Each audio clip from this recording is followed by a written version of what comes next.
Stop blaming the system and take control of your destiny. Let's be real. Life is unfair. The system is rigged. Some people are born rich, connected, or just plain lucky. Meanwhile, you might be stuck in a cycle, working hard but getting nowhere, watching others succeed while you struggle just to stay afloat. And it's frustrating. It's easy to point fingers to say, the economy is broken, the government doesn't care, the system is designed to keep me down. But here's the harsh truth. No one is coming to save you. Not the government, not your boss, not society. And the longer you wait for things to change, the more time you waste. But there's good news. You don't have to wait. You don't have to stay stuck.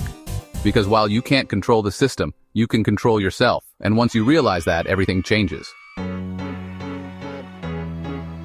Most people live in the victim mindset. They believe life happens to them, not because of them. They say things like, I can't succeed because of where I was born. Rich people have all the opportunities. The system is designed to make sure people like me never win. And look, I'm not here to argue that life is fair, because it's not. Some people do have advantages. Some people do have easier paths to success. But here's the problem with the victim mindset. Even if it's true, it doesn't help you. Complaining about the system might feel good for a moment, but does it change anything? Does it put money in your pocket? Does it get you closer to your goals? No. Now let's talk about the owner mindset. People with an owner mindset don't ignore obstacles. They just refuse to let them dictate their future. Instead of saying, the system is against me, they ask, given the way things are, what's the smartest move I can make? What skills can I build that no one can take away from me? How can I turn my disadvantages into advantages? And that one shift, from blaming the system to taking ownership, is what separates those who win from those who stay stuck. Think about this. Some of the wealthiest, most successful people in history started with nothing. Oprah Winfrey was born into extreme poverty and faced unimaginable obstacles, yet she became a billionaire media mogul. Elon Musk was bullied as a kid and came from a small town in South Africa, but he built multiple billion-dollar companies.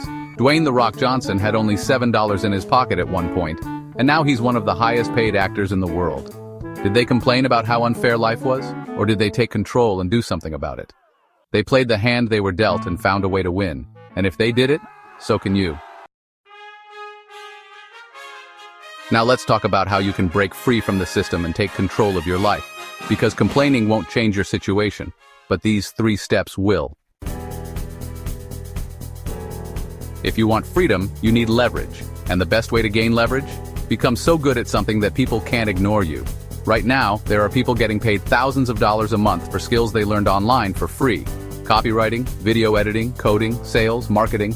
The system doesn't care where you come from. It doesn't care if you have a degree. It cares if you can solve problems and bring value. So instead of blaming the system, ask yourself, what skill can I learn that will give me more control over my life? Then commit to mastering it. Most people wait for someone to give them an opportunity. They wait for the perfect job. They wait for the right time to start a business. They wait for approval from someone else. But here's the truth. Opportunities are created, not given. You don't need permission to start learning. You don't need permission to start networking. You don't need permission to put your work out into the world. You just need to start. Because while others are waiting, you could be building. And this is the most important step. Take responsibility for everything in your life, even the things that aren't your fault. If you're broke, take responsibility for learning how to make money. If you're out of shape, take responsibility for your health. If your relationships suck, take responsibility for improving them. Is it fair? Maybe not, but does it empower you? Absolutely. Because the moment you take responsibility, you take back control. No one is coming to save you. The system isn't suddenly going to become fair. You have 2 choices. Keep complaining about how unfair life is and stay stuck. Accept reality, take ownership, and start building the life you want. Most people will choose option 1. They'll stay bitter. They'll keep blaming. But some will choose option 2. And those people, they're the ones who will change their own destiny. Right now, I want you to make a choice. You can keep blaming the system, or you can say, screw it. I'm taking control of my own life. If you're choosing to take ownership, drop a comment below and say, I take control of my destiny. Because once you make that decision, nothing can stop you. And if this message hit home for you, share this video with someone who needs to hear it. Because the world needs more people who take action and fewer people who make excuses.